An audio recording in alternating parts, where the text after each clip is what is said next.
우리 군 북한 핵 미사일 위협에 압도적 대응 능력을 구축하고 4차 산업혁명 시대 미래전에 승리하는 AI 과학기술 강군 건설을 위해서 매진 중입니다. 군수 분야 혁신을 통한 전승 보장, 민군 상생, 군사시설 조성, 혁신, 개방, 융합의 첨단 국방 R&D 체계 구축, 방산 수출 확대까지. 나라를 지키는 군인, 군인 가족을 지키는 나라, 장병들의 의식주도 어머니의 마음으로 보살피겠습니다. 오늘 국방부 전력자원관리실 업무를 중심으로 2023년 대한민국 국방정책 추진 방향을 들여다보겠습니다. 국방에 대한 모든 것, 국방 포커스!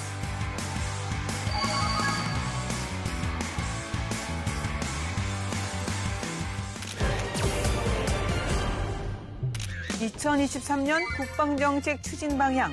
오늘은 국방부 전력자원관리실의 주요 업무와 추진 방향을 살펴보겠습니다.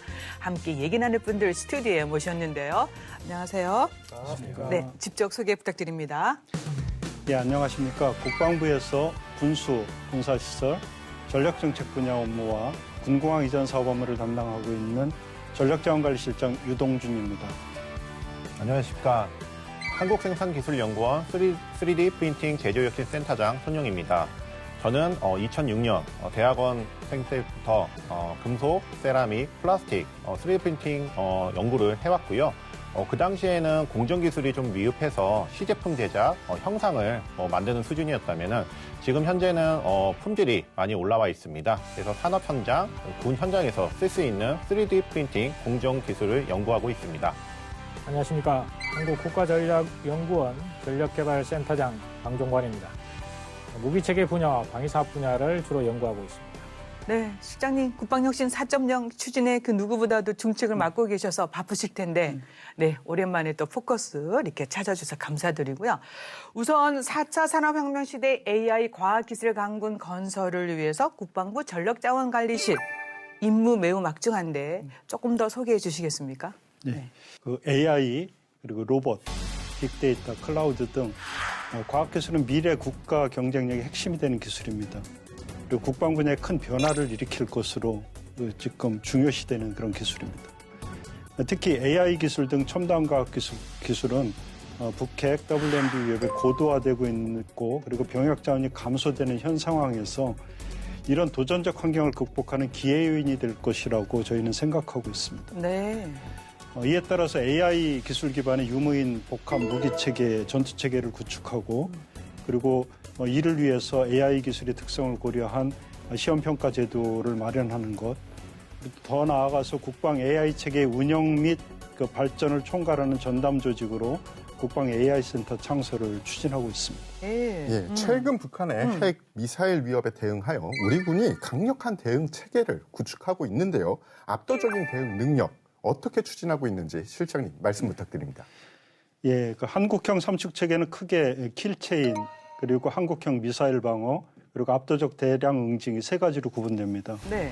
먼저 킬체인은 감시와 타격으로 나눌 수 있습니다. 북핵 또는 미사일 같은 중요 표적을 감시하는 체계와 그런 중요 표적을 정확하게 타격할 수 있는 그 전력을 계속 확보해 나갈 것입니다. 그리고 또한 그 비물리적인 방법으로 표적을 타격하는 첨단 무기도 저희 연구 개발을 계속하면서 확보해 나갈 것입니다. 한국형 그 미사일 방어는 탐지와 요격 시스템으로 되어 있습니다. 날아오는 미사일을 빠르게 탐지하고 그리고 탐지한 미사일을 다양한 수단이 고고도 저고도에서 요격하는 기술을 발전시켜 나가고 있습니다. 또한 그 압도적 대량 응징은 북한이 도발할 경우에 대량 응징 보복을 할 수 있는 능력을 보강하는 것입니다. 이를 위해서는 특임여단의 전력 보강 그리고 작전을 정상적으로 수행할 수 있도록 수송기 성능을 개량할 것입니다. 지금 실장님 설명 들어보니까 북한에 대한 핵심 표적 감식 능력 또 요즘에는 소형 무인기 대응 능력 전력 강화에도 지속적으로 애를 쓰고 계신 것 같습니다. 네, 조금 더 보충 설명해 주시겠습니까? 예, 우리 군은 이제 북한의 핵심 표적을 실시간으로 감시하고 그리고 대응하기 위해서 정보 감시 정찰 역량을 확충하고 있고 그리고 소형 무인기의 위협에도 효과적으로 대응하기 위한 탐지와 타격 체계를 갖추고 있습니다. 특히 이제 고도화되는 북한의 핵 미사일 위협을 효과적으로 억제하고 대응하기 위해서는 핵 미사일 사용 징후를 조기에 확인하는 것이 무엇보다도 중요합니다. 이를 위해서 우리 군은 북한 전 지역의 핵심 표적의 영상 정보를 상시적으로 다 획득하고 그러기 위한 군 정찰 위성, 초소형 위성 체계, 중고도 정찰용 무인 항공기 등 위성 및 무인기 기반의 정찰 자산을 늘리고 있습니다. 또한 북한의 통신 및 전자신호 등을 신속하게 탐지하는 신호정보 수집 체계를 고도화하는 사업, 그리고 위성과 무인기에서 획득한 영상 정보를 자동으로 융합 및 분석하는 AI 기반의 다출처 융합 체계 개발도 진행하고 있습니다. 네. 그리고 소형 무인기에 대응하는 탐지, 식별, 타격이 동시에 가능한 통합체계 획득도 굉장히 중요합니다. 탐지에서 식별, 타격까지의 절차를 연동해서 소형 무인기 위협을 신속하게 차단할 수 있는 기술을 지금 확보하고 있습니다. 이를 위해서 중요 지역과 적적 지역을 대드론 통합체계를 긴급 소유로 결정하고 최단 기간 내 전력화하도록 저희가 노력하고 있습니다. 전력자원관리실의 중점 업무 분야가 AI 과학기술 강국 육성의 핵심이 되는 첨단 전력 무기 체계를 어떻게 유지할 것이냐, 또 개발할 것이냐 이런 분야인데 그야말로 물자, 군수, 시설 등 관련 업무가 많습니다. 보충 설명 좀 해주시겠습니까? 네. AI 과학기술 강군을 위한 인공지능 기술의 적용은 크게 이제 전력 분야에서는 크게 세 가지로 나누어질 수 있습니다. 첫 번째는 이제 무기체계 분야가 되겠죠. 무기체계 분야는 이제 국방 분야에서 지금 목표로 삼고 있는 것이 유무인 복합 체계 발전입니다. 네. 그래서 유무인 복합 체계와 관련된 기술이 많이 발전하고 있지만 그렇다고 이제 이게 한꺼번에 도약적으로 발전하는 건 상당히 어려움이 있거든요. 그래서 단계별로 발전을 시키고 있는데 이제 첫 번째는 이제 원격 통제 방식의 유무인 복합 체계를 현재 발전시키고 있고요.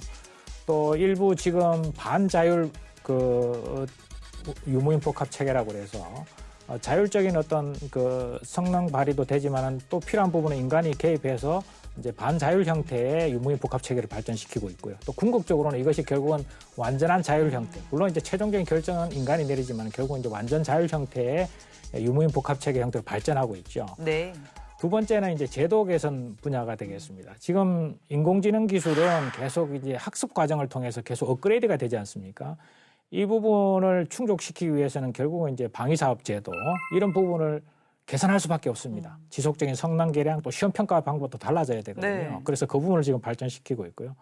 마지막으로 이제 조직 개편인데요. 조직 개편의 대표적인 부분은 지금 전력자원 실장님께서도 말씀하셨지만은 이제 국방 AI 센터가 핵심입니다. 현재 어떻게 창설할 것인가에 대한 이제 연구가 진행되고 있고 또 세미나 같은 걸 통해서 공감대도 형성되고 있습니다. 그래서 그 국방 AI 센터에서 데이터 관리로부터 시작해서 인공지능 기술에 관련된 정책적인 발전까지 그야말로 이제 AI 과학기술 강군 육성을 위해서 국방 AI 센터가 이것을 주도하는 이런 형태로 발전할 계획입니다. 네, 실장님 어깨가 좀 무거우실 것 같으세요.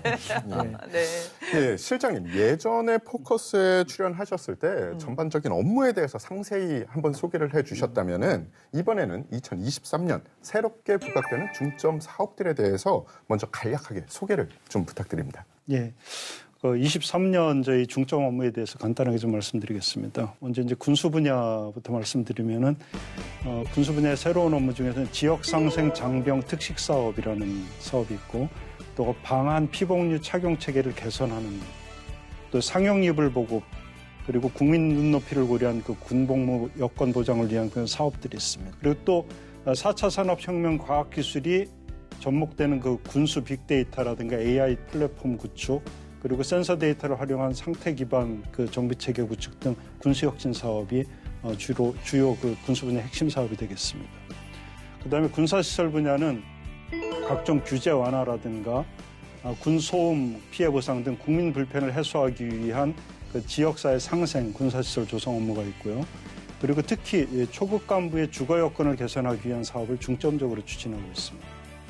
그리고 전력 분야인 경우에는 기존 10년 내지 12년 정도 장기간 걸리던 그 획득제도를 개선하기 위해서 선행 연구와 소요 검증을 통합한다든지 그리고 사업 타당성 조사 제도를 개선하는 등 획득 절차를 단순하고 효율화하기 위한 그런 작업들을 추진하고 있습니다.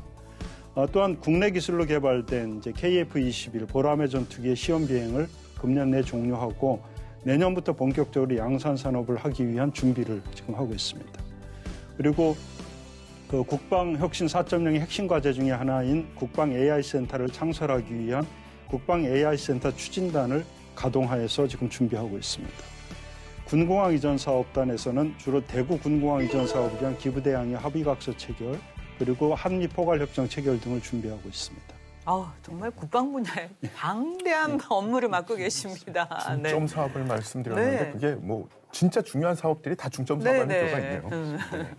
AI 유무인 복합 체계, 우주 관련 기술 등 이 전 세계 강국들이 미래 신기술을 속속 개발하고 있지 않습니까? 우리 현재 추세가 어떤지 좀 궁금합니다. 그렇습니다. 4차 산업혁명 기술을 활용한 군사 혁신은 세계 군사 선진국들의 공통적인 추세라고 할 수 있습니다. 이것은 결국은 이제 앞에서 설명드린 유무인 복합 체계와 관련된 내용입니다. 그러니까 유인 전투기와 무인 전투기가 같이 팀을 이루어서 임무의 효율성을 극대화시키는 거죠. 원래 유인 전투기는 기본적으로 지대공 미사일에 취약하지 않습니다. 그래서 전방에 지대공 미사일이 조밀하게 배치된 지역을 미리 사실은 무인기가 가서 정찰할 수도 있고, 또 유인기의 후방이라든가 측방의 취약 부분을 이 무인기가 사실은 엄호할 수 있는 역할을 하는 거죠. 이런 형태로 운영되는 게 2020년도에 이미 시작이 됐고요. 네. 최근에 이제 더 주목할 분야는 무인기와 무인기 협업이 또 등장하고 있습니다. 두 번째는 이제 우주 분야가 되겠죠. 우주 분야는 기본적으로 정찰과 통신이 대표적으로 이제 주목받는 분야지 않습니까? 정찰 분야에서는 유명한 미국의 키월 시리즈가 있죠. 보통 이제 군사 선진국들은 보통 수십 센치 단위의 해상도를 분해 능력을 갖는다면은 지금 미국의 키월 시리즈는 몇 센치 정도, 그러니까 3cm, 심지어는 2cm 정도의 분해 능력을 가지고 있다 그럽니다. 이건 거의 상상을 초월할 수준의 그 아주 정밀한 이제 영상 정보를 획득할 수 있는 것이죠. 이건 지금 미국에서도 극비로 지금 사실은 추진하고 있는 것이라 네. 기본적인 데이터조차도 공개되지 않고 있습니다. 두 번째 이제 우주 분야는 결국은 통신 분야인데요. 우리가 우크라이나 전쟁을 통해서 보면은 스타링크가 그야말로 스타가 됐지 않습니까? 네. 스타링크는 저궤도 우주 통신 위성이 되겠습니다. 저궤도가 되면은 기본적으로 짧은 시간 내에 많은 데이터를 전송할 수도 있고, 또 저궤도기 때문에 이 신호 체계가 신호 간격이 아주 짧아서 아주 정밀한 유도무기 운용이라든가 이런 게 아주 효과적입니다. 전체적으로 보면은 이제 선진국들의 지금 군사혁신 추세는 4차 산업혁명 기술, 그 중에서도 인공지능과 유무인 복합체계, 또 무인과 무인의 복합체계, 그리고 우주를 기반으로 하는 정찰과 통신, 이쪽으로 지금 집중적으로 발전하고 있다, 이렇게 볼 수 있겠습니다. 네, 설명을 자세히 들어보니까 우리도 이런 첨단 기술 확보가 시급한데 그렇다고 빨리빨리 진행할 수는 없잖아요. 맞습니다. 예, 필요한 것을 선별적으로 좀 추려가지고 집중 개발하고, 또 필요시에는 민간과의 협업 적극 추진해야 될 것 같은데 실장님 어떻습니까? 현재 그 국방과학기술발전의 중장기 정책 문서인 그 2327 국방과학기술 혁신 기본계획을 수립하고 있습니다.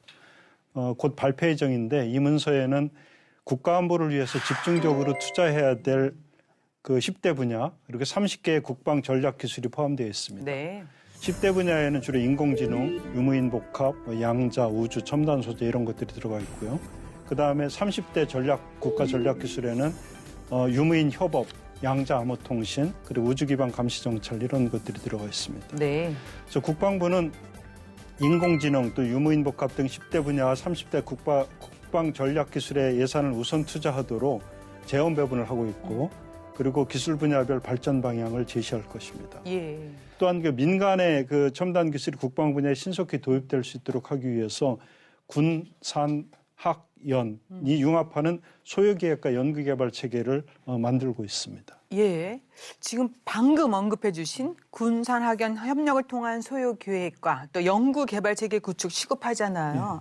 시급한 게 한두 개가 아닌데, 그런데 전문 인력 양성까지 또 국방부가 해야 될 정책 추진 방향에 대해서도 조금 더 듣고 싶습니다. 어떻습니까? 예. 네.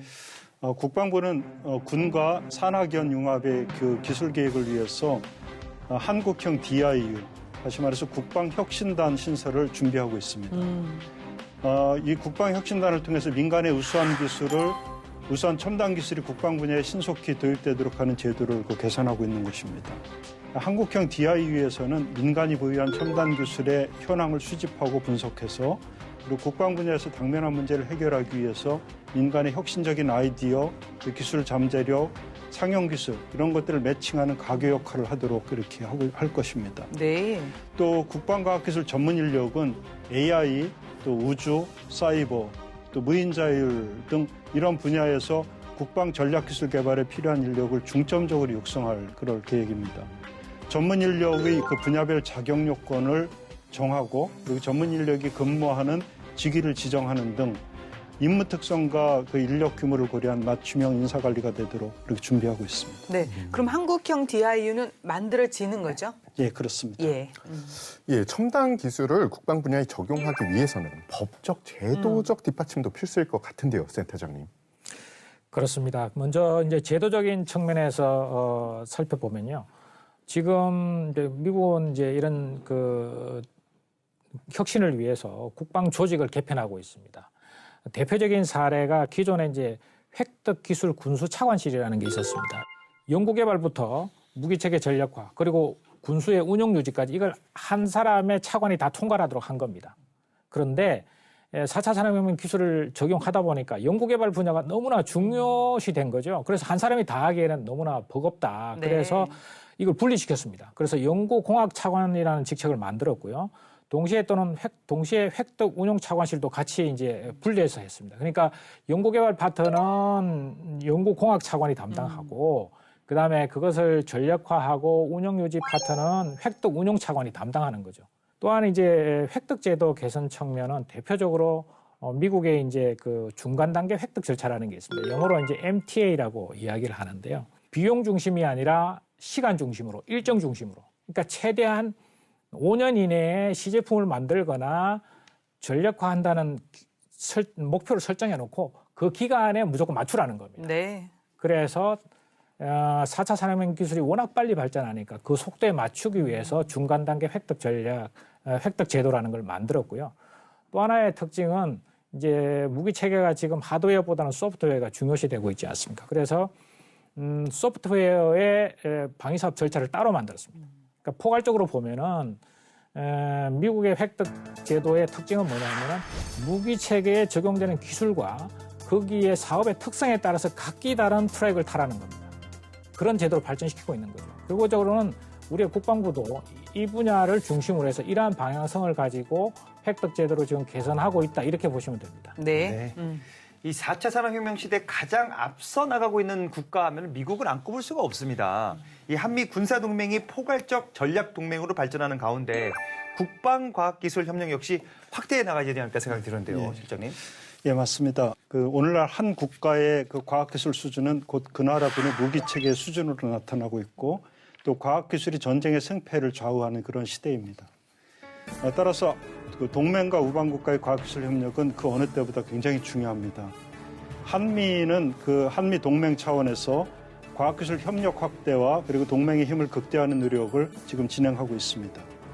우선 한미 국방부는 과학기술의 중요성을 상호 인식하고 그리고 진화하는 안보 환경과 미래 도전 과제에 대비하기 위해서 국방과학기술 분야 협력을 확대하기로 그렇게 하였고 특히 작년 54차 SCM에서 이 중요 계기에 동맹의 그 정책 및 전략과의 연계성을 강화하기 위한 과학기술 협력 방안을 협의한 바 있습니다.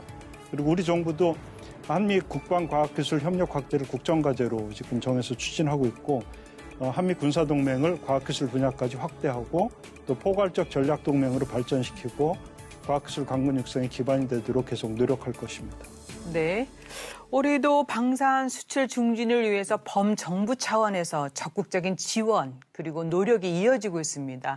최근에 노르웨이 케이트 전차 사업 이 수주이 불발돼서 너무 아쉽습니다. 공을 많이 들였는데 실장님의 견해 또 앞으로의 추진 방향 같은 게 있으면 말씀 부탁드립니다. 예, 저희도 아쉽습니다. 네. 국방부 방위사업청 그리고 방산업체가 정말 한 팀이 돼서 합심해서 노력을 했는데 또 하나의 그 방산수주 그 성과는 다음으로 기약하게 되었습니다. 네. 다만 그 노르웨이 현지에서 시험 평가를 했는데 그 케이트 전차의 우수한 성능과 품질이 입증되었고 그리고 대등한 경쟁 구도를 형성한 점은 분명한 성과라고 말씀드릴 수 있겠습니다. 우리 방산 수출은 지난해에 그 사상 최대 성과를 달성하였고 또 새로운 이정표를 세운 것이 사실입니다. 네. 올해는 여기에서 더 나아가서 2027년까지 세계 4대 방산 수출국으로 도약하기 위한 지원 전략을 수립하고 그리고 추진하고 있습니다. 우선 수출 대상국의 국가 상황을 고려를 해서 건설, IT 등 다른 산업과의 그런 연계 그리고 방산기술 협력 여부 등을 면밀히 검토해서 지역과 국가별 맞춤형 전략을 지금 만들고 있습니다. 또한 구매국 요구에 부합하는 그 포스트 세일즈를 패키지로 만들어서 제공하고 그리고 우리 군의 운영 노하우를 상대국에 공유해서 만족도를 높이고 예. 그리고 더 나아가서 추가 판매와 주변국 수출로 확대되는 그 발판을 만드는 그 작업들을 지금 진행하고 있습니다. 네. 2027년까지 꼭 세계 4대 방산 수출 강국이 되길 기원하겠습니다. 네. 방산 수출 세계 4대 강군 달성을 위해 열심히 달려가고 있는 우리 군 한번 들여다보도록 하겠습니다. 알아두면 똑똑해지는 신기한 국방 지식, 그것이 알고 싶군. 지식 포커스. 튼튼한 국방, 과학기술 강군을 육성하기 위하여 4차 산업혁명에 발맞춰 첨단 전력 건설에 매진하고 있는 우리 군. 그 노력을 K방산이 뒷받침하고 있습니다.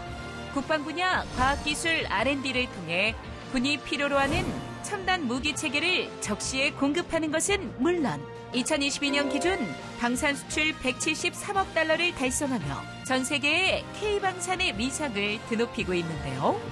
오늘의 지식 포커스. 최근 세계 시장에 뜨거운 관심을 받고 있는 대한민국의 방위 산업. 방산 수출 세계 4대 강국 목표 달성을 지원하는 우리 군을 들여다봅니다.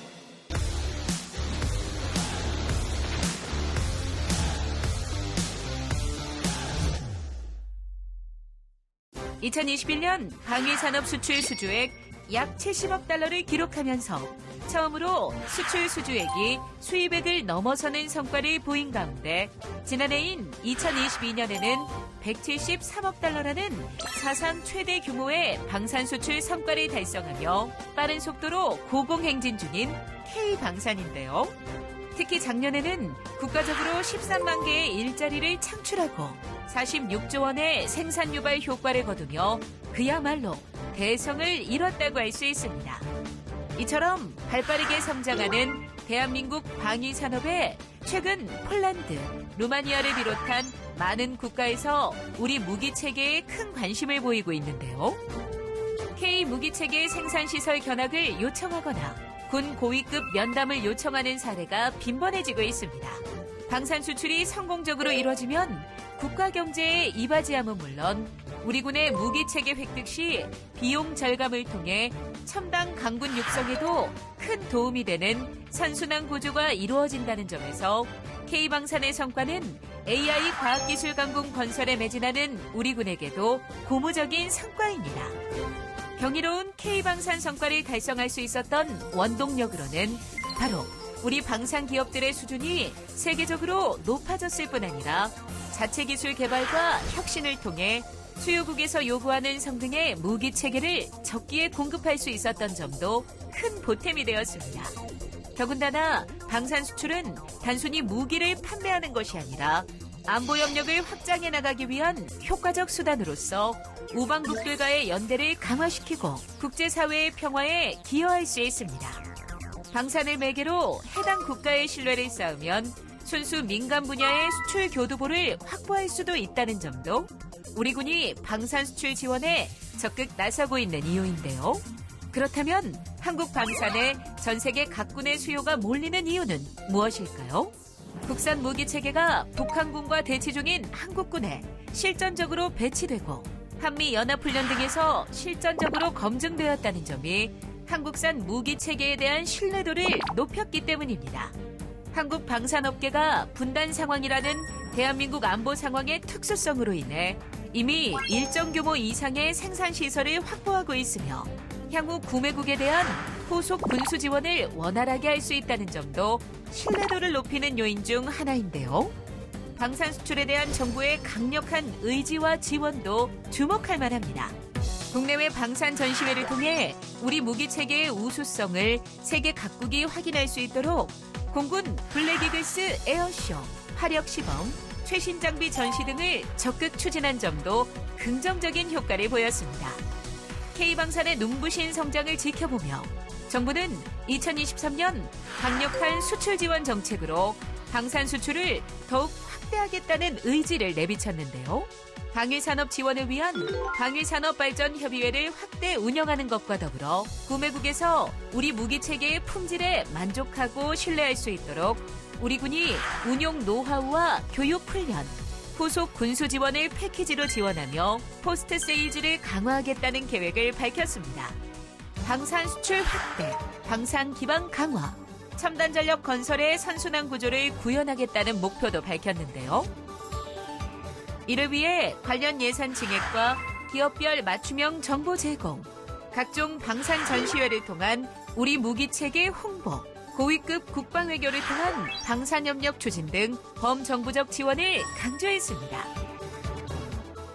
한국산 무기체계의 글로벌 경쟁력이 나날이 향상되어가는 가운데 세계 4대 방산 수출 강국으로 도약하기 위하여 첨단 과학과 한계를 뛰어넘는 기술력으로 혁신을 거듭해가며 성장하고 있는 대한민국 방위산업. 국가 경제의 성장 동력으로 자리매김함은 물론 4차 산업혁명 시대 AI 첨단과학기술 강군 육성에도 큰 힘을 보태리라 믿습니다. 세계를 무대로 진격하고 있는 K방산. 파이팅! 첨단 무기 체계를 획득하는 것도 중요하지만 운용하는 데 있어서 후속 군수 지원도 매우 중요한 것 같습니다. 무기 체계의 운영성을 유지하기 위해서는 안정적인 부품 공급이 무엇보다 중요할 것 같은데요. 실장님 어떻게 생각을 하십니까? 예, 맞습니다. 무기 체계를 구성하는 부품들은 그 빠른 기술 발전의 변화, 그리고 무기 체계 수명보다 부품 수명이 짧은 구조적인 문제 때문에 부품 단종과 조달 제한 문제가 지속적으로 발생하고 있습니다. 이로 인해서 무기 체계의 운용성이 저하될 수 있고 운용 유지 비용이 증가되는 등 군의 전투 준비태세 유지 제한과 국방 예산 증가를 초래할 수 있습니다. 이러한 문제를 해결하기 위해서 국방부는 금년 3월에 총수명지기 관리 업무 훈령에 무기체계 부품관리 항목을 신설하였습니다. 무기체계를 획득하는 초기 단계에서부터 체계적인 부품관리가 될 수 있도록 제도적 기반을 구축하는 것이었습니다. 네. 또 통상적으로 그 PBL이라고 하는 성과 기반 군수 지원 제도를 2012년부터 도입해서 시행하고 있는데 무기체계가 전력화된 이후에도 업체가 부품을 안정적으로 공급하고 관리하도록 하는 제도입니다. 현재 K9 자주포 등 21개 무기체계 적용 중이고 앞으로 대상 무기체계를 계속 확대해 나갈 것입니다. 추가적으로 부품의 단종 관리와 국산화 개발, 그리고 신뢰성 보장, 또 3D 프린팅 기술 도입 등 무기체계를 안정적으로 유지하기 위한 다양한 부품 공급 정책을 추진하고 있습니다. 예. 네. 사실 뭐 부품 하나 고장 나거나 이 뭐 노후화돼서 이 가동되지 않으면 그건 고철이고요, 고철. 그렇지 않습니까? 최근 무기체계 정비 등 다양한 분야의 3D 프린팅 기술이 활용되고 있다고 들었는데 우리 박사님 3D 프린팅 기술 소개 좀 부탁드리도록 하겠습니다. 예, 우선 3D 프린팅 기술은 학술 용어로 적층 제조라고 합니다. 3차원 컴퓨터 설계 데이터를 기반으로 플라스틱 그리고 금속, 최근에는 시멘트까지 한 층씩 쌓아 올려가지고 부품을 만드는 방식을 말하고요. 해당 3D 프린팅 기술은 재료의 형태 그리고 쌓아 올리는 방식에 따라 가지고 구분할 수가 있습니다. 재료의 형태는 뭐 분말 가루나 액체, 필라멘트 등의 형태가 다양할 수가 있고요. 그 해당 재료를 녹이는 방식에 따라서 또 다양하게 나눌 수가 있고 발전되고 있습니다. 3D 프린팅 기술은 처음에는 완전한 부품을 만든다기보다는 직접 보고 만질 수 있는 시제품 형태로 신속하게 제작하기 위한 기술로 1983년 쾌속조형이라는 개념으로 처음에는 뭐 종이나 플라스틱을 이용해가지고 부품을 만들었습니다. 네. 기술 초기에는 이러한 공정 기술이 많이 성숙하지 못해가지고 어떤 모양을 보는 거나 시제품 제작에 주로 사용되었지만 2010년도 이후에는 어떤 레이저 기술이나 공정 기술이 많이 올라오면서 산업 현장에서 활용 가능한 수준의 플라스틱, 금속 부품 제조 기술로 활용되고 있습니다. 이러한 3D 프린팅 제조 방식의 장점으로는 첫 번째, 원하는 부품의 형상을 맞추어 소재를 사용하기 때문에 기존에 절삭 가공을 하게 되면은 소재를 버려야 되는데 그러지 않고 저희는 원하는 데만 프린팅해서 붙이기 때문에 어떤 고가의 금속, 특히나 뭐 타이타늄이나 니켈, 뭐 코발트, 크롬 같은 고가의 부품을 좀 더 저렴하고 신속하게 만들 수가 있습니다. 네. 예, 또한 두 번째로는 한 층씩 쌓아 올리기 때문에 저희가 원하는 어떤 뭐 복잡하거나 뭐 어떤 내부의 격자 구조 같은 것들이 들어가 있는 이러한 형상들을 만들 수가 있고요. 그리고 지금 보시는 것 같이 이렇게 좀 복잡한 형상을 기존에 기계 가공하거나 용접 아니면 뭐 금형을 만들어야 되는데 저희는 한 층씩 쌓아 올리기 때문에 이러한 복잡한 부품을 그 일체형으로 만들 수 있는 이런 장점이 있습니다. 세 번째로는 이렇게 디지털 데이터를 기반으로 저희가 부품을 신속하게 만들 수 있기 때문에 최근 국방 분야에서 빠르게 부품을 수급해야 되거나 아니면 뭐 부품이 망가지거나 했을 때 3D 프린팅 기술을 이용해 가지고 부품을 수리하거나 제작하는 기술로 많이 활용되고 있습니다. 네. 3D 프린팅 기술이 기하급수적으로 발전하고 있습니다. 그래서 조금 더 궁금해지는 게 이게 국방 분야에 어떻게 적용되고 있는지 조금 보충 설명 더 필요할 것 같습니다. 예. 일단 뭐 3D 프린팅 기술은 어떤 맞춤형, 소량, 그리고 뭐 신속 제조가 가능하다는 이런 장점 때문에 실제 저희 현실에서도 현장에서도 많이 쓰이고 있습니다. 제가 지금 착용하고 있는 안경도 얼굴 맞춤형으로 이렇게 프린팅이 가능하고요. 이러한 맞춤형 기술 때문에 군 현장에서 필요로 하는 부품을 즉시 스캐닝하고 만드는 기술로 많이 쓰이고 있습니다. 이러한 3D 프린팅 기술이 제일 많이 활용되는 곳은 미군이라고 볼 수가 있는데요. 뭐 사막에서 어떤 그 군사 활동을 하고 있던 탱크에 어떤 부품이 망가질 수가 있지 않습니까? 네. 그런 부품을 즉시 그 근처에 있던 3D 프린팅 제조소에서 만들어서 바로 활용할 수도 있고요. 아니면은 저희가 3D 프린팅은 어떤 기존 부품 위에다가도 적층을 할 수가 있습니다. 그러다 보니까 뭐 파손된 부위만 살짝 그 깎아내고 적층을 해가지고 수리하는 경우도 굉장히 많고요. 해군 같은 경우에 조선 부품은 다 맞춤형입니다. 네, 그러다 보니까 제일 활발하게 쓰고 있는 곳이 해군이라고 볼 수가 있고요. 최근에 해외에서 발주를 하게 되면 뭐 3개월, 6개월 이렇게 걸릴 수밖에 없는데요.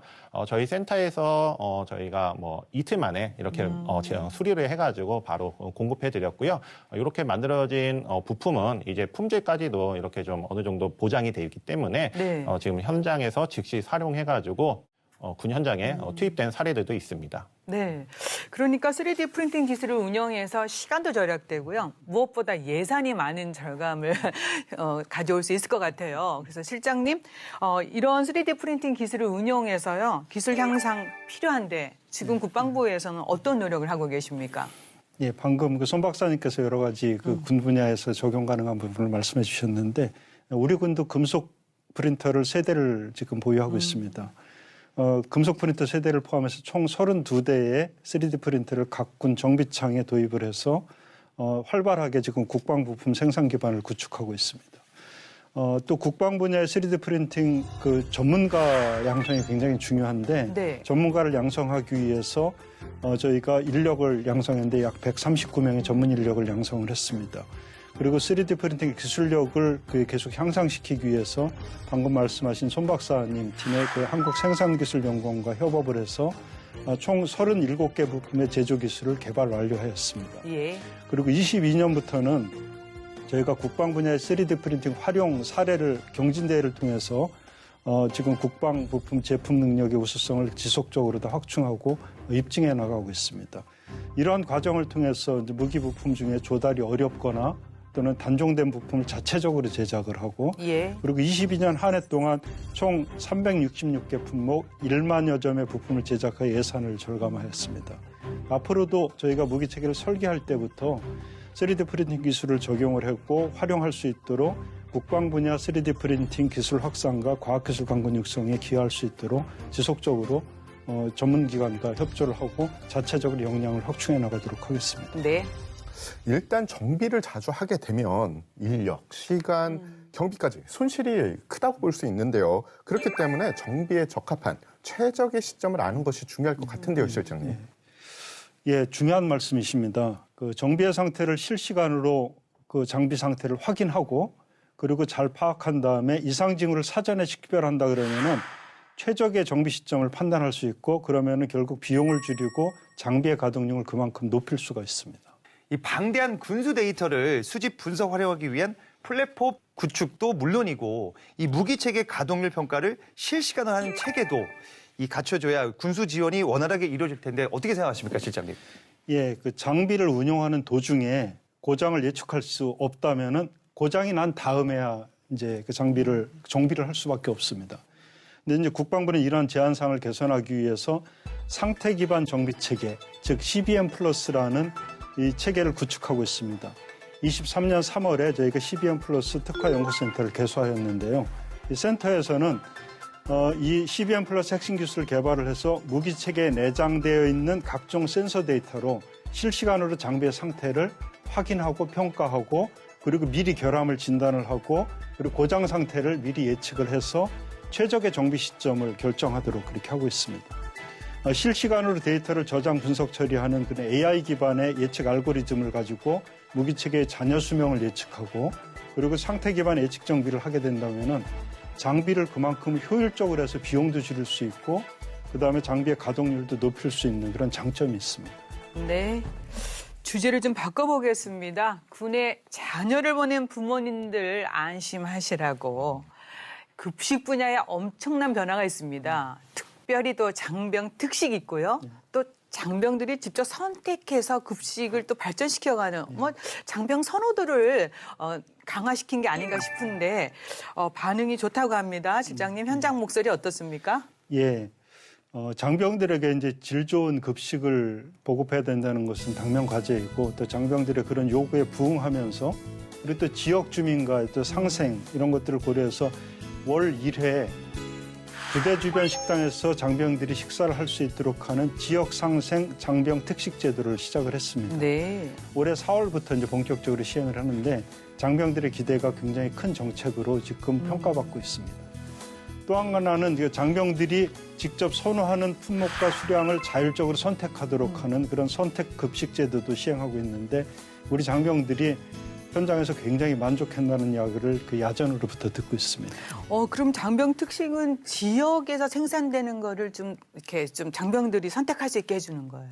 주로 저희가 이제 전방 지역은 네. 지역에서 생산되는 농산물을 중점적으로다가 이제 선택할 수 있도록 그렇게 해서 지자체와 지역 부대 그리고 장병들이 그 메뉴를 선택할 수 있도록 하는 그런 그 과정들을 같이 협업을 하고 있습니다. 굉장히 좋습니다. 맞습니다. 예. 예, 인간의 삶의 질은 의식 주로 판명이 된다 이렇게 네. 이야기를 많이들 하시거든요. 그래서 말씀하신 것처럼 장병들 잘 먹이는 거 중요하죠. 그런데 잘 먹이는 것만큼 잘 입히고 잘 재워야 한다고 생각을 합니다, 실장님. 뭐 피복과 이불도 기존보다 더 좋아진다고 이렇게 이야기를 들었는데요. 예, 저희 장병들의 그 피복과 그 장구류 입는 것도 품질을 개선하고 있습니다. 그 착용감과 기능성 그리고 전투 효율성을 높이기 위한 그런 목표를 가지고 관리하고 있는데 특히 국내 제조 OEM 방식으로 브랜드 운동화를 공급하는 그런 사업을 하고 있는데 네. 이것도 시범 사업을 추진 중인데 상당히 그 기대감이 있는 그런 사업 중에 하나입니다. 그리고 또 기존에 우리 군에 다녀오신 분들이 모포를 사용하지 않았습니까? 그 모포를 올해 연말까지 모든 부대 모든 장병들에게 상용 이불로 교체해 주는 그런 작업을 하고 있습니다. 그렇게 되면 쾌적하고 위생적인 그런 그 수면 여건이 보장될 것으로 지금 보고 있습니다. 네. 아니 뭐 잘 먹고 뭐 잘 덮고 자는 거 좋은데 집에서 물 새고 이러면 안 되지 않습니까? 가장 중요한 게 주거 관련된데 2024년 주거 지원제도 새롭게 달라진 부분 뭐 없습니까? 예. 그 군인복지기본법 제9조에 보면은 군인이 근무에 전념할 수 있도록 국가가 주거 지원을 하도록 그렇게 규정하고 있습니다. 다시 말씀드리면은 국방부는 군인이 임무 수행을 안정적으로 하도록 그 다양한 주거 정책을 만들어서 추진해야 된다는 그런 의무를 지금 부과하고 있는 것입니다. 23년에 주로 달라지는 그 주거 지원 제도는 크게 세 가지로 지금 볼 수 있습니다. 먼저 간부 숙소를 집중적으로 개선하고 있습니다. 초급 간부의 복무 여건 개선과 가장 밀접한 것이 주거 정책인데 국방부는 27년까지 간부 숙소를 모두 1인 1실로 개선하는 것을 목표로 하고 있습니다. 네. 이를 위해서 23년 예산을 22년부터 41% 증액해서 간부 숙소의 신축과 리모델링 작업을 추진하고 있습니다. 특히 저희 국방군사시설 기준을 개정을 해서 숙소 면적을 당초에 그 18제곱미터에서 24제곱미터로 확대를 했고, 그리고 또한 사생활이 보장되도록 각 실별로 세탁기와 인덕션 등 비품을 추가하는 작업도 지금 진행하고 있습니다. 두 번째는 그 협소한 군 관사를 민간 주택가의 형평성을 고려해서 국민평형, 즉 32평 면적으로 개선하는 작업을 지금 하고 있습니다. 23년에 신축되는 물량부터 32평의 국민평형 규모로다가 적용하고 있습니다. 세 번째는 관사나 간부 숙소를 제공받지 못하는 그런 또 간부들에게 주택수당을 제공하고 있는데 주택수당 단가를 현실화하는 작업을 하고 있습니다. 네. 사실 급등한 주택 그 가격에도 불구하고 지난 95년 이후에 주택수당이 8만 원으로 계속 동결되어 있었습니다. 그것을 23년에 2배 인상한 16만 원을 일단은 인상하였고 단계적으로 계속 인상하는 작업을 지금 진행하고 있습니다. 예.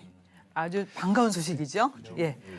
나라를 지키는 군인, 또 군인 가족을 지키는 나라. 예, 군인도 나라도 모두 감동적인데 최근에 특히 국방부가요. 초급 간부 복무 여건 개선에 무척 주력하고 있습니다. 네, 저희 또 방송도 했었는데요. 예. 특히 초급 간부 그 주거 여건 개선은 어떻게 진행될 예정인지. 예. 방금 이제 핵심 사업에서 좀 이렇게 말씀드렸는데 다시 한번 좀 강조해서 말씀드리면은 초급 간부의 주거 여건 개선은 저희 중점 그 과제 중에 하나입니다. 그리고 국방부는 부족한 간부 숙소가 부족한데 부족한 간부 숙소를 일단 확충해서 제대로 그 1인 1실로 공급해 주는 것이 중요하다 해서 간부 숙소 확보를 최우선 과제로 추진하고 있고요. 그렇게 되면 이제 27년까지 모든 간부는 1인 1실에서 이제 주거할 수 있도록 거주할 수 있도록 이렇게 확보가 될 것이고, 그리고 또 노후된 그런 간부 숙소들도 있습니다. 이 리모델링 작업도 지속적으로 진행하고 있습니다. 그리고 주택수당 문제를 제가 말씀드렸는데 사실 3년 미만의 초급 간부들에게는 주택수당이 지급되지 않았었습니다. 이것도 3년 미만의 초급 간부에게도 주택수당을 지급할 수 있도록 지금 저희가 노력하고 있고, 네. 그리고 주택수당을 금년에 16만 원으로 단가를 올렸다고 말씀드렸는데 이것이 현실화될 수 있도록 관계부처가 계속 협조하고 있습니다. 3년 미만 초급 간부에게도 주택수당 빨리 지급됐으면 좋겠어요. 예, 그렇게 할 수 있도록 노력하겠습니다. 무척 애써주셔야 됩니다. 맞습니다. 네. 어떻게 보면 참 필요할 때죠, 그때가. 네. 예. 최근 여러 가지 요인으로 군부대가 통합 이전이 되는 게 굉장히 많은 것 같습니다. 그래서 최근에 군부대 통합 이전 추진 시에 민군 상생 방안을 마련을 해서 군인 및 군인 가족과 주민이 공존할 수 있는 환경 조성에 힘쓰고 있다고 들었는데요. 실장님, 그 내용 소개 부탁드립니다. 예, 군은 사실 현장에서 즉각적인 전투 준비 태세를 갖춰야 되기 때문에 그러기 위해서 소규모로 산재된 주둔지를 두고서 관리해왔던 게 사실입니다. 근데 이제 병역 자원이 감소하고 그리고 첨단 과학 기술 발달 그리고 교통 체계, 교통의 양호한 흐름 이런 것들을 고려했을 때 국방 환경이 이제 변화하고 있는 것이 사실이거든요. 그래서 군사 시설을 통합하고 재배치하는 작업을 지금 하고 있습니다. 그동안 많은 군사시설 인근 지역에서는 개발 제한, 또 이렇게 지역 발전 제한 이런 것 때문에 또 재산권 침해, 그래서 군부대에 여러 가지 이제 불만과 민원들이 많이 있었고, 또 어떤 경우에는 일부 그 인구 소멸 위험이 있는 지자체에서는 군부대가 계속 좀 주둔했으면 좋겠다. 그리고 군부대를 유치하는 경쟁 이런 것들이 있습니다. 그래서 네. 다양한 수요들과 이런 변화들이 있기 때문에 이런 것들을 고려를 해서 산재되어 있는 그 군사시설을 전략적 요충지에 이제 통합해서 효율적으로 다 군사활동을 할 수 있도록 지원하고, 그리고 군인과 군인 가족, 그리고 지역 주민이 모두 만족하는 그런 환경을 만들기 위해서 민군 상생 복합타운 조성을 국정과제로 추진하고 있습니다. 네. 네. 그리고 그동안 문제가 되었던 군 소음 피해 관련해서 보상 범위 확대되고요. 또 피해 주민 권익 증진을 위해서 국방부가 많은 노력을 하고 있습니다. 군 소음 보상법 시행령 개정 추진 요 상황 좀 또 부탁드립니다. 예. 2020년에 그 군소음 보상법이 제정되고 이제 시행이 되면서 군용 비행장 그리고 또 군 사격장 훈련장 주변에 대한 소음 영향도 조사를 실시하였습니다. 그래서 이제 21년 12월에 소음 지역 영향도 조사 결과를 근거로 해서 소음 대책 지역을 지정하였고, 그리고 그 결과를 가지고서 22년부터 소음 대책 지역에 거주하는 주민들에게 소음 피해 보상금을 지급하고 있습니다. 그런데 이제 당초에 그 보상 범위와 기준을 정할 때 당초 법령을 만들면서 국회와 관계부처가 합의한 내용은 공군 비행장 소음 피해 소송 대법원 판례를 준용하자는 것이었습니다. 그래서 대법원 판례를 준용해서 소음 등고선을 정하고 등고선 안에 있는 건물에 그 주민등록지를 두고서 거주하는 주민들에게 보상금을 지급하는 거였습니다. 네. 그런데 법을 시행하다 보니까 소음대책지역 경계에 바로 근접해 있는 그런 또 주거 또 거주하는 주민들이 있을 거 아닙니까? 그런 데서 사실 민원이 지금 계속 올라오고 있습니다. 그래서 이제 국방부는 이런 민원을 이제 분석을 하면서 소음대책지역의 경계지 설정 기준을 좀 이렇게 완화하는 방법을 좀 고려를 하고 있습니다. 다시 말씀드리면은 경계지 설정 기준을 민간공항 기준으로 좀 완화하는 작업을 지금 하는 것입니다. 그렇게 되면은 보상금을 지급받는 주민들의 범위가 좀 늘어나게 되고 네. 갈등을 좀 해소하는 데 좀 도움이 될 거라고 좀 판단을 해서 저희가 지금 시행령 개정을 지금 준비하고 있고 관계부처와 지금 협조하고 있습니다. 네. 또 다른 또 반가운 소식입니다. 그렇죠. 예. 또 반면에 대구 군공항 이전 사업 추진에 대해서 많은 분들이 궁금해 하시는데요. 실장님, 구체적으로 추진된 내용들 말씀 부탁드립니다. 예, 그 2014년 5월 달에 이제 대구시에서 최초로 군공항 이전을 건의를 했습니다. 그리고 그 이후에 한 6년여 동안 주민이 직접 참여하는 그런 수기형의 그 시민 의견 조사를 했고, 그리고 지역사회에 다각적으로 노력을 해서 합의한 것이 2020년 8월 달에 경북 의성군 비안면과 군위군 소보면으로 이전 부지를 확정을 했습니다. 이전 부지가 이제 확정된 이후에 시설별의 연계성과 주변 지역과의 그 연계, 지형 등 이런 것들을 고려해서 군공항 활주로를 어떻게 배치해야 될지, 시설물을 어떻게 배치해야 될지, 규모는 어떻게 해야 될지, 또 비용은 어떻게 해야 될지 이런 것들을 정하는 기본 계획을 수립을 했습니다. 그래서 기본 계획을 수립을 해서 저희가 이것을 근거로 해서 국방부하고 대구시가 기부대항력 합의각서 안을 작성을 했고 이것을 승인기관인 기재부에 심의를 요청을 해서 현재 기재부가 사업 타당성 조사를 타당성 검토를 지금 하고 있습니다. 올 하반기에 기재부가 이제 기부대항력 사업을 승인하게 되면은 국방부하고 대구시가 그 합의각서를 체결을 하고 또 대구시는 민간 사업자를 선정할 것이고 그리고 내년부터는 본격적으로 사업이 추진될 것으로 지금 보고 있습니다. 네. 최근 대구와 광주 공항 이전 특별법이 국회 상임위를 통과했습니다. 자, 그러면은 이 특별법의 취지 또 내용에 대해서 조금 더 간략하게 설명해 주시겠습니까? 예. 군공항 이전 사업은 원칙적으로는 기부대항력 사업이기 때문에 양여재산의 범위 내에서 사업비를 충당하게 되어 있습니다. 그리고 국가가 국비 지원을 하는 것은 사실 제도적으로 지금까지는 시행하지 않았습니다. 근데 다만 이제 대규모 사업을 추진을 하는 이런 그 군공항 이전 사업을 추진할 때 자금 조달이 어려워지거나 또 지자체 입장에서 초과 사업비가 발생하는 경우 그 위험을 지자체가 온전히 감당해야 되는 이런 문제가 있기 때문에 사업 시행자 입장에서는 안정적인 사업 추진을 하는데 장애 요인이 될 수 있다는 이런 좀 우려가 있었습니다. 네.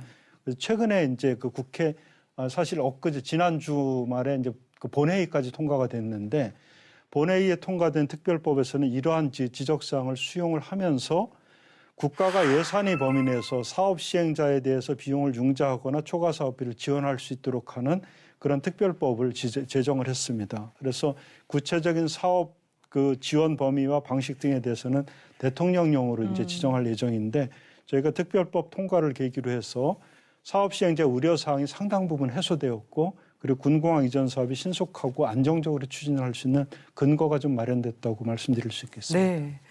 정말 국방부가 꾸준히 노력해서 좋은 성과를 이어지고 있습니다. 그런데 동시에 또 군 공항 내 미군 시설 이전 이거 관련해서도 조약 체결을 준비하고 있다고 들었습니다. 한미 간의 실무 협의가 진행 중인데 구체적으로 이 내용에 뭐가 담길까요?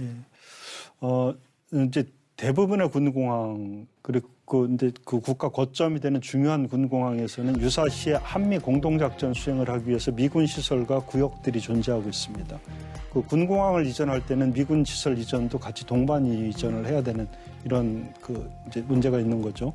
그래서 이제 한미 양국은 제도나 법령이 상이하기 때문에 사실은 양국 간의 협정 체결이 좀 필요합니다. 그래서 이 군공항 이전 중에서도 미군 시설 이전에 대한 기본 원칙과 이행 절차를 명확히 하기 위해서 한미 간의 협정을 체결하기 위한 그 실무 협의를 지금 진행 중에 있습니다.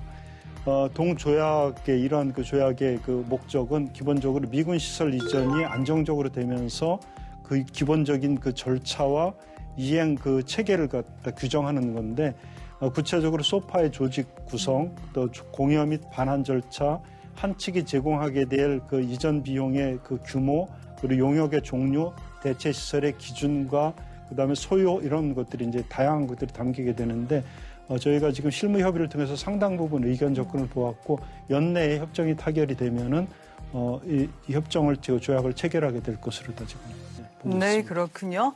자, 끝으로 민군 상생에 이제 최선을 다하고요. 4차 산업혁명 시대에 첨단 전력 건설 그리고 군수 혁신을 통해서 AI 과학기술 강군 건설에 우리 군이 매진하고 있습니다. 그 중심에 또 전력자원 관리실이 있는데, 자, 그래서 이제 두 분은 좀 이렇게 당부 또 뭐 조언해 주시고, 실장님은 계속해서 이런 업무 적극적으로 매진하겠다, 각오 등등 말씀 부탁드리겠습니다. 자, 우선 센터장님. 네. 네, 지금까지 그 국방혁신 4.0을 위한 제도적인 측면이나 또 조직에 관련된 말씀을 많이 드렸습니다. 이것을 결국은 구현하기 위해서는 기재부라든가 국회 지원이 사실은 절실합니다. 이런 차원에서 그 국회나 기재부가 합리적인 또 지원을 할 수 있도록 외부의 공감대 형성을 위해서 저희들이 더 노력하도록 그렇게 하겠습니다. 네. 금속 3D 프린팅 기술은 군 무기 체계 특성에 맞는 다품종 소량 부품 제작 시에 유리한 공정으로 부품 단종, 조달이 어려운 경우 신속한 정비 지원을 위한 해결 방법이 될 수 있습니다. 최근에는 해군 정비청과 협력하여 광개토 대항 함에 파손된 엔진 부품을 신속하게 수리하여 성공적으로 정비 지원을 한 것이 좋은 사례입니다. 네.